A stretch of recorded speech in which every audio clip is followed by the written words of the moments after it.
আমার অনেক হিন্দু পরিচিত ভাই আছে, ওরা আমাদের ইফতারির প্রোগ্রামে এসে একসাথে ইফতারি করে। অনেক মদখোর আমার সাথে বসে একসাথে ডিনার করে, হাফ প্যান্ট পরা, গলায় স্বর্ণের চেইন, হাতে স্বর্ণের ব্রেসলেট, আইসা আমার সাথে ডিনার করছে। আছে এরকম গাঁজাখোর। আমি বলে আসো, welcome welcome to my dinner, আসো বসো। বসলেই তো আমি ওর চিন্তার ডিএনএ চেঞ্জ করে দেওয়ার সুযোগ পাবো। চিল্লায় বলো ঠিক কি না? আসতে হবে আমার কাছে। Hour door is open, the door of Islam is open 24/7। সব সময় আমাদের ইসলামের দরজা আমার অমুসলিম ভাইদের জন্য খোলা আছে না নাই? এই হাদিস থেকে দুইটা শিক্ষা। এক নম্বর শিক্ষা, প্রতিবেশী মুসলিম হোক অমুসলিম হোক, যান। অসুস্থ হইলে একটু আপেল নিয়ে যান, আঙ্গুর নিয়ে যান, কমলা নিয়ে যান, তাদের সাথে ভালো আচরণ করেন। ইসলামের বিউটি দেখে, সৌন্দর্য দেখে অবাক হবে, নসিব ভালো হলে কোনোদিন কালিমা পড়ে মুসলমান হয়ে যাবে। ঠিক কিনা বলেন? তাহলে অমুসলিমের সাথে ভালো সম্পর্ক। বিশ্বনবী ইহুদির বাড়িতে গেলেন, ইহুদির বাড়ি, আর আমার মুসলমান ভাই আমার কাফের বলে, এরকম আছে না নাই?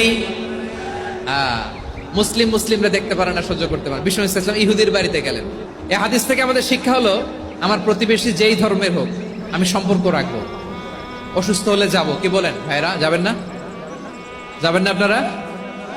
আচ্ছা, 2 নম্বর শিক্ষা হলো, বিষ্ণু ইসা ইসলামের খাদেম ছিল ইহুদি।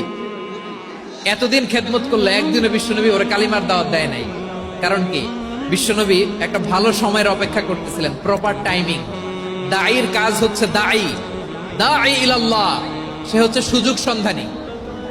দাঈ সুযোগ খোঁজে, কখন দাওয়া দিলে ব্যাটে বলে হবে, ঝোপ বুঝে কোপ মারে। ঠিক কিনা বলেন? বিষ্ণু ইসলাম ভালো সময়ের অপেক্ষা করতেছিলেন, দেখি ভালো সময় আসুক আসুক আসুক আসুক।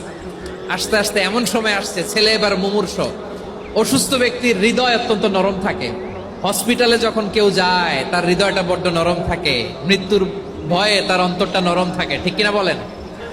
এই প্রপার টাইমিং এর অপেক্ষা করতেছিলেন। যখনই টাইমিং পেয়েছেন, দাওয়াত দিলেন, পড়ো লা ইলাহা ইল্লাল্লাহ, সুবহানাল্লাহ পড়েন সবাই। তাহলে ইসলাম অমুসলিম প্রতিবেশীর সাথে ভালো আচরণ করতে বলে। ইসলাম অমুসলিম মাতা পিতার সাথেও ভালো আচরণ করতে বলে। মাতা পিতা যদি অমুসলিম হয়, তারা ফেলে দিতে পারবেন? পারবেন? আমার লালমনিরহাটের ভাইয়েরা, অনেক হিন্দু ছেলে আমাদের হাতে শাহাদা পড়ে মুসলিম হয়, কিন্তু ওর মা মুসলমান হয় নাই, বাবাও হয় নাই। এরকম আছে না নাই? তো ও হয়েছে মুসলিম, মা বাপ হিন্দু, এখন মা বাপ কি বাদ? হ্যাঁ, মা বাপ বাদ দেয়া যাবে? যেই মা আপনারে 9 মাস 8 মাস পেটে ধারণ করলো, আপনার মায়ের নার ছেঁড়া ধন, আপনি ওই মারে বাদ দিতে পারবেন? যে মায়ের বুকের তাজা দুধ খেয়ে আপনি আজকে বাড়ন্ত তাজা তরতাজা, ওই মারে বাদ দেয়া যাবে? মায়ের এক ধারে দুধের দাম, কাটিয়া গায়ের চাম, পাপুষ বানাইলেও ঋণের শোধ হবে না।